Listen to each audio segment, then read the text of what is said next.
श्री गणेशाय नमः। आत्मज्ञानामृत ग्रंथ के द्वारा जीवन की सार्थकता और सत्यता क्या है, इसे प्रदर्शित किया गया है। श्री गणेशाय नमः। श्री आत्मज्ञानामृत ग्रंथ समस्त धर्म ग्रंथों का सार, भाग 63। प्रभु को अर्पण किए बिना हर कर्म तेरा व्यर्थ है।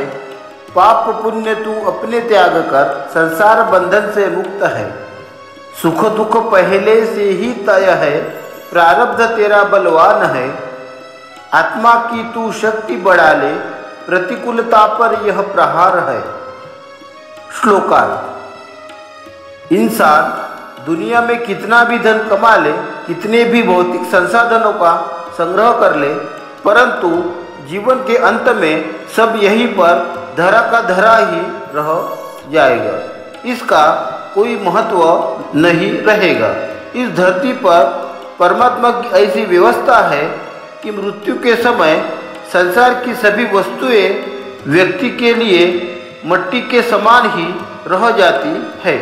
इसलिए संत पुरुष कहते हैं कि हे मनुष्य, तू यह माटी का शरीर तथा मन बुद्धि को प्रभु को अर्पण करते हुए इस संसार में कुछ ऐसे सत्कर्म कर जिसके प्रभाव से तेरे मनुष्य जीवन का सार्थक हो जाए। इस संसार में परमात्मा को समर्पित किए बिना तेरा हर कर्म व्यर्थ है, क्योंकि सत्कर्म करने से तू पुण्य का भागीदार होगा और यही पुण्य कर्म बुरे समय में तेरे लिए परमात्मा का आशीर्वाद के रूप में ढाल बनकर तेरी सहायता करेंगे। और इसी तरह तू सभी पाप पुण्य का त्याग करके संसार बंधन से मुक्त हो जाएगा।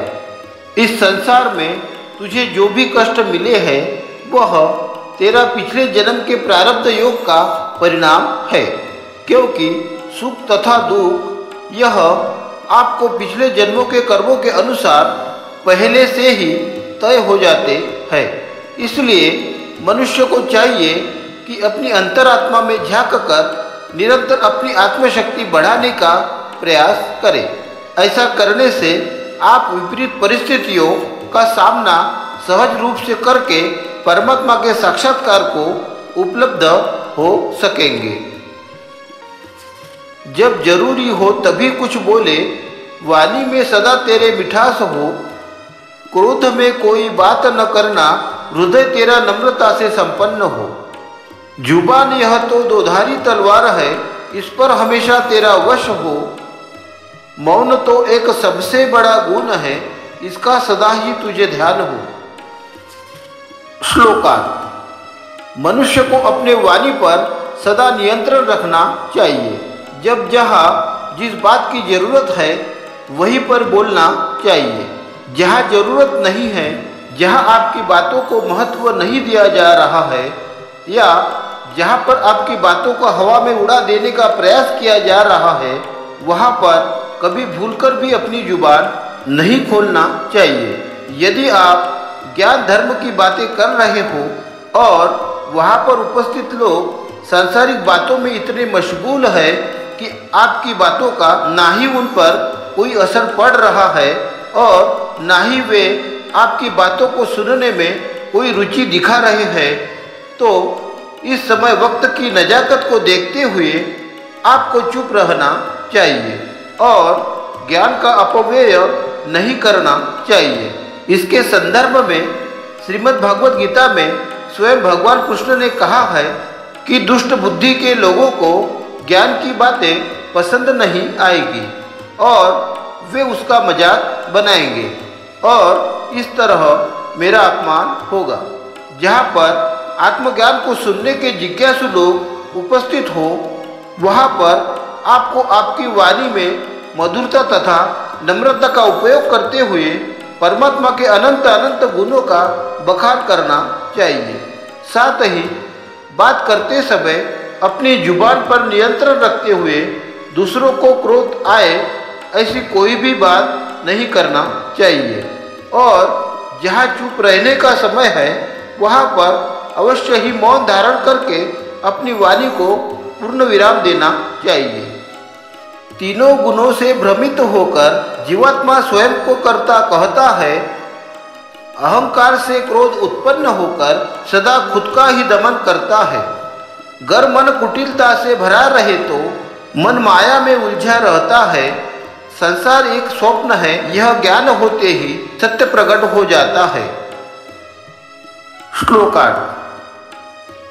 प्रकृति द्वारा निर्मित सत्व, रज, तम इन तीनों गुणों का मिश्रित अनुसरण करते हुए मनुष्य स्वयं इस बात का सही निर्णय नहीं कर पाता सही क्या है और गलत क्या है, और इसी भ्रमित बुद्धि के चलते वह अपने द्वारा किए गए कार्य को स्वयं मैंने किया है ऐसा सोचकर अहंकार से भर जाता है।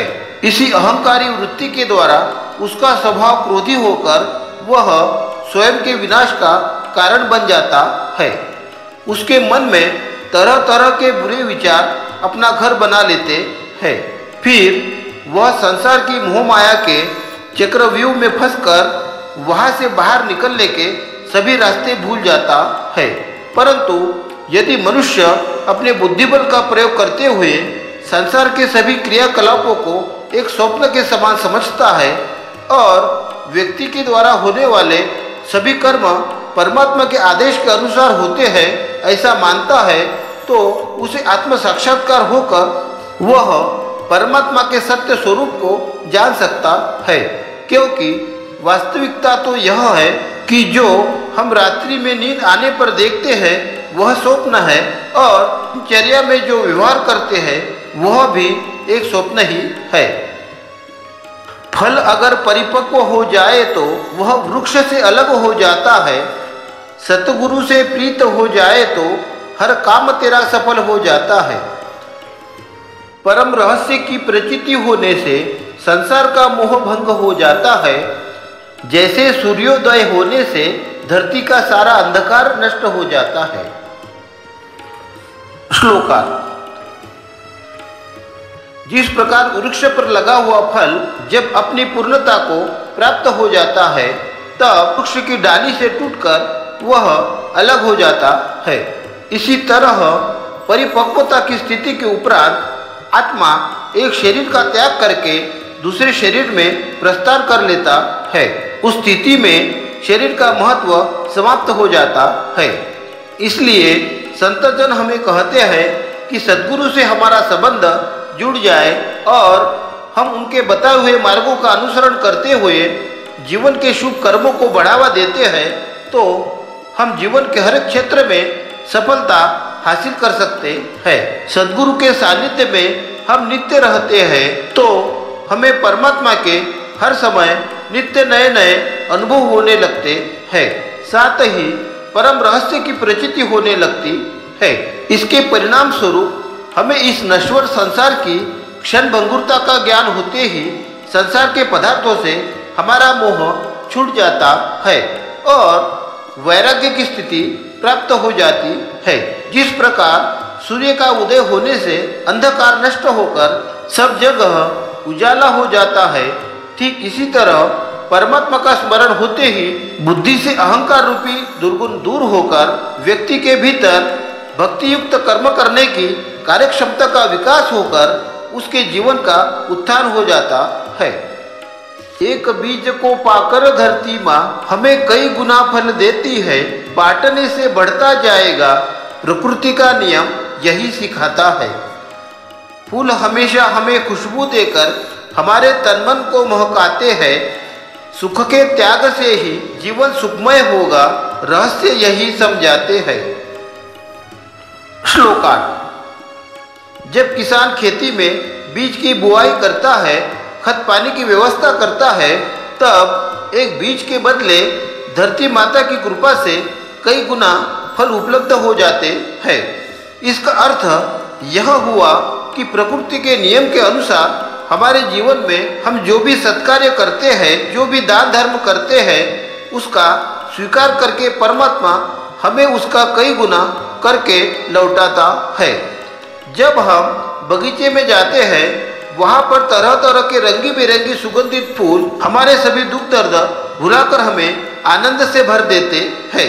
अर्थात वह सारे फूल स्वयं का अस्तित्व मिटाकर मानो जैसे हमें खुशियाँ देने के लिए ही खिले हो। और बार बार मनुष्य जाति को संदेश दे रहे हो कि यदि हम अपने जीवन में अपने सुख आनंद तथा खुशियों का उपयोग अन्य लोगों के लिए करते हैं तो हमारा जीवन परमात्मा के परम आनंद से भर जाएगा। परमात्मा की सृजन अवस्था का अनुभव प्राप्त करने के लिए आप सभी महानुभावों से विनम्र निवेदन है कि इस वीडियो को अधिक से अधिक लाइक और शेयर करें। धन्यवाद।